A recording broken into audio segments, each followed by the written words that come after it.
Ingrid Bergman never believed beauty was just about appearance. After working with some of the most admired men in cinema, she came to a simple conclusion. Only a few truly stood out. Not for their looks, but for who they were. One of those men was Gregory Peck. Peck had a calm, steady presence that made him instantly trustworthy. He wasn't loud or overwhelming. He was composed, thoughtful, and quietly confident. When Bergman worked alongside him, what stood out wasn't just his appearance. It was the way he carried himself in every situation. He listened more than he spoke. He paid attention to details that others ignored. That kind of awareness created a presence that felt grounded and real.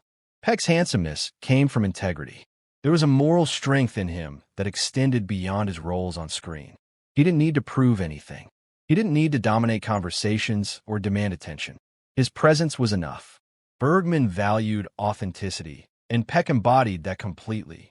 In an industry where people often performed even off camera, he remained consistent. He didn't switch personalities depending on who he was around. That consistency made him stand out. There was also a quiet emotional depth to him. He wasn't overly expressive, but you could feel something beneath the surface, a kind of understanding that didn't need words. For Bergman, that was incredibly attractive. Peck also carried a sense of responsibility in the way he approached his work and his interactions. He respected the craft, respected the people around him, and respected the audience. That sense of discipline created a presence that felt stable and dependable. What made him even more compelling was that he never seemed to chase admiration. It came naturally.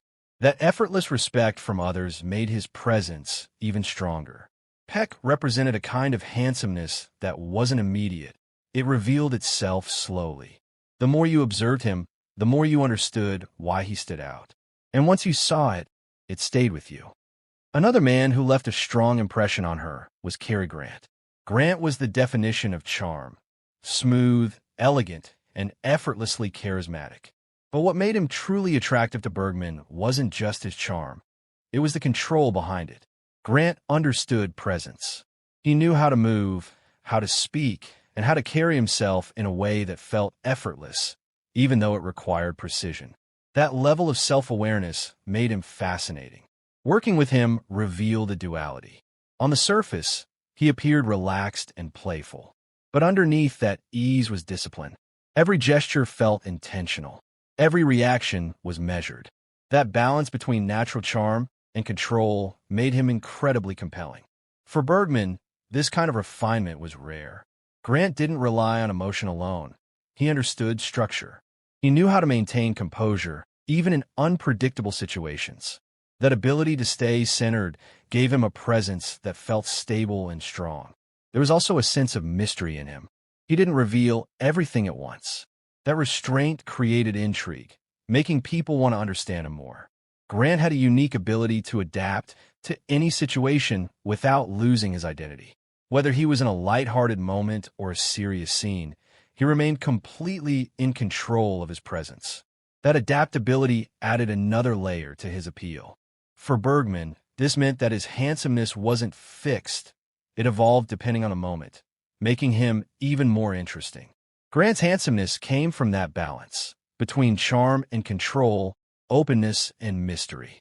And for Bergman, that balance was what made him unforgettable. Then there was Humphrey Bogart, a man whose appeal came from authenticity rather than perfection. Bogart didn't fit the traditional idea of a leading man, but his presence was undeniable. What made him stand out was his honesty. He didn't try to appear more refined or polished than he was. He embraced his rough edges, and that made him feel real. Bergman recognized something in him that went beyond appearance. There was a quiet intensity in the way he carried himself. He didn't speak unnecessarily. He didn't perform for attention. But when he did engage, it felt meaningful. Bogart's strength wasn't loud. It was internal. It came from confidence in who he was, without the need for approval. That kind of self-acceptance created a presence that felt grounded. There was also an emotional depth to him that revealed itself in subtle ways. A glance, a pause, a shift in tone, small moments that carried weight. Bergman understood that kind of expression because it mirrored her own approach to acting. Bogart also had a sense of resilience. He carried the feeling of someone who had experienced life deeply, someone who understood both strength and vulnerability. That duality made his presence even more compelling. For Bergman, Bogart represented a kind of handsomeness rooted in truth. Not perfection, not charm, but honesty. And that honesty made him unforgettable. Another figure who influenced Bergman's perception of handsomeness was Roberto Rossellini. Unlike the others, his appeal wasn't tied to traditional Hollywood presence. It came from his vision. Rossellini saw the world differently. He approached storytelling with rawness and authenticity, rejecting artificiality. That perspective drew Bergman in. Being with him meant stepping away from comfort. It meant embracing uncertainty, exploring new environments, and redefining what it meant to be an artist. That kind of intensity created a powerful connection. For Bergman, his handsomeness came from passion. He wasn't trying to impress anyone. He was focused on creating something meaningful. That focus gave him a presence that felt purposeful. There was also a sense of fearlessness in him. He didn't follow expectations. He made his own path, regardless of how others reacted. That independence made him stand out. Rossellini challenged Bergman not just as a partner, but as an artist.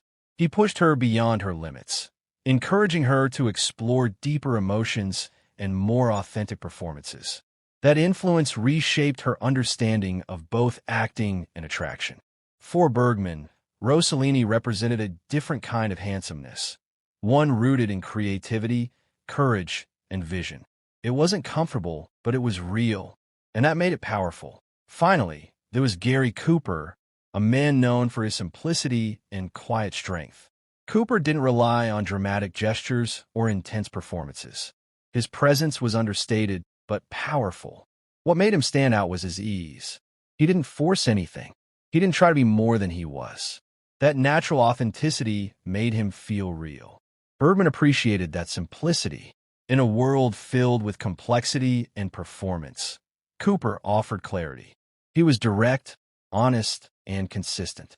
There was also a calmness in him that made others feel comfortable. He didn't create tension or demand attention. Instead, he allowed space for conversation, for connection, for understanding. Cooper's strength came from restraint. He didn't need to prove himself through intensity or dominance. His presence was enough. For Bergman, this kind of quiet confidence was incredibly attractive. It wasn't overwhelming, it was reassuring.